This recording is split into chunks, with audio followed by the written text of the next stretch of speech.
Bidadi township ಅನ್ನ ವಿರೋಧಿಸಿ ಪಾದಯಾತ್ರೆ ನಡೀತಾ ಇದೆ. ಬೈರಮಂಗಲದಿಂದ ಬೆಂಗಳೂರಿನ ಫ್ರೀಡಂ ಪಾರ್ಕ್ ವರೆಗೂ ಗಮನಿಸ್ತಾ ಇದ್ದೀವಿ. ಕಣ್ಣು ಹಾಯಿಸಿದಷ್ಟು ಜನವೋ ಜನ.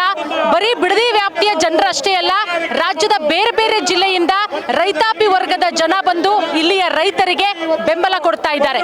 ಬಿಜೆಪಿ ಹಾಗೆ ಜೆಡಿಎಸ್ ಇಂದ ನಡೀತಾ ಇರುವಂತಹ ಜಂಟಿ ಪಾದಯಾತ್ರೆ. ಶಾಸಕಿ ಕರೆಮ್ಮ ಅವರು ಕೂಡ ಈಗ ಈ ಜಾಗಕ್ಕೆ ಬಂದಿದ್ದಾರೆ, ಪಾದಯಾತ್ರೆಯಲ್ಲಿ ಪಾಲ್ಗೊಂಡಿದ್ದಾರೆ. ಅಮ್ಮ, 516 ದಿನಗಳ ಹೋರಾಟ ಬಿಡದಿ ಟೌನ್ಶಿಪ್ ಅನ್ನ ವಿರೋಧಿಸಿ ಇದು ಈಗ ತೀವ್ರ ಸ್ವರೂಪವನ್ನ ಪಡ್ಕೊಳ್ತಾ ಇದೆ. ಟೌನ್ಶಿಪ್ ಬಗ್ಗೆ ಏನ್ ಹೇಳ್ತೀರಾ?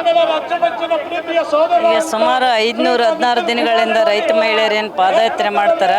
ಇದು ಭಾಳ ಕಷ್ಟದ ವಿಚಾರ. ಯಾಕಂದರೆ ಸರ್ಕಾರ ಇದನ್ನು ಗಮನಹರಿಸಿ ತಕ್ಷಣವೇ ಕೈ ಬಿಡಬೇಕನ್ನಂಥ ಒತ್ತಾಯ ಸಾಕಷ್ಟು ಸಲ ಸ್ಟ್ರೈಕ್ ಆದರೂ ಕೂಡ ಇವತ್ತು ಜಂಟಿಯಾಗಿ ಇವತ್ತೇನು ಎರಡು ಪಕ್ಷದವರು ಸನ್ಮಾನ್ಯ ಕುಮಾರಣ್ಣವ್ರ ನೇತೃತ್ವ ಮತ್ತು ಅಶೋಕ್ ಅಣ್ಣವ್ರ ನೇತೃತ್ವದ ಜೊತೆಗೂಡಿ ಇವತ್ತೇನು ಪಾದಯಾತ್ರೆ ಬೃಹತ್ ಪ್ರಮಾಣದಾದ ಇವತ್ತು ಅವರಿಗೆ ನ್ಯಾಯ ಸಿಗ್ತದನ್ನಂಥ ಒಂದು ಭರವಸೆ ವಿಶ್ವಾಸ ನಮಗಾದ. ಹಂಗಾಗಿ ಸರ್ಕಾರ ಇಂಥ ಮಂಡುತನವನ್ನು ಬಿಟ್ಟು ರೈತರಿಗೆ ನ್ಯಾಯ ಕೊಡಬೇಕನ್ನಂಥದ್ದು ಒತ್ತಾಯ ಮಾಡ್ತೀವಿ.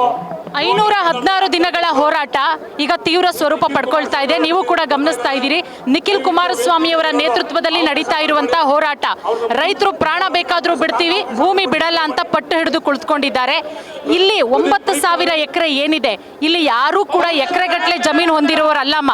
ಎಲ್ಲ 10 ಗುಂಟೆ 20 ಗುಂಟೆ ಇಟ್ಕೊಂಡು 2 ಹಸ 3 ಹಸ ಸಾಕೊಂಡು ಜೀವನ ಮಾಡ್ತಿರುವಂತವ್ರು. ಇಂಥವ್ರು ಭೂಮಿ ಕಿತ್ಕೊಳಕ್ ಹೋಗ್ತಾ ಇದ್ದೀರಲ್ಲ, ಸರ್ಕಾರದ ವಿರುದ್ಧ ನಿಮ್ಮ ಹೋರಾಟ ಯಾವ ರೀತಿ ಇರುತ್ತೆ?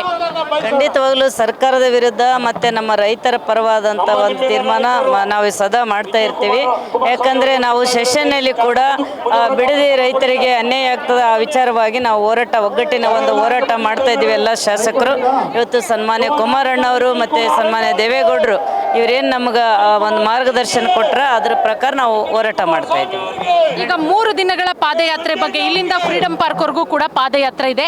ಇದಾದ ನಂತರ ಮುಂದಿನ ಹೋರಾಟಗಳು ಯಾವ ರೀತಿ ಇರುತ್ತೆ? ಯಾಕಂದ್ರೆ ಡಿ.ಕೆ. ಶಿವಕುಮಾರ್ ಅವರು ಬಿಡದಿ ಟೌನ್ಶಿಪ್ ಮಾಡೇ ಮಾಡ್ತೀನಿ, ಈ ಭಾಗದ MLA ನೂತನ ಸಚಿವರು ಬಾಲಕೃಷ್ಣ ಅವರು ಕೋರ್ಟ್ಗೆ ಹೋಗ್ಲಿ ರೈತರು ಅಂತಾನು ಕೂಡ ಹೇಳ್ತಾ ಇದ್ದಾರೆ. ಅಲ್ಲ, ಈಗ 3 ದಿನ ಪಾದಯಾತ್ರೆ ಮಾಡಕ್ಕೆ ಅವರು ಅವಕಾಶ ಕೊಡಬಾರ್ದು, ತಕ್ಷಣನೇ ತೀರ್ಮಾನ ಮಾಡಿ ಆದೇಶ ಹೊರಡಿಸ್ಬೇಕು.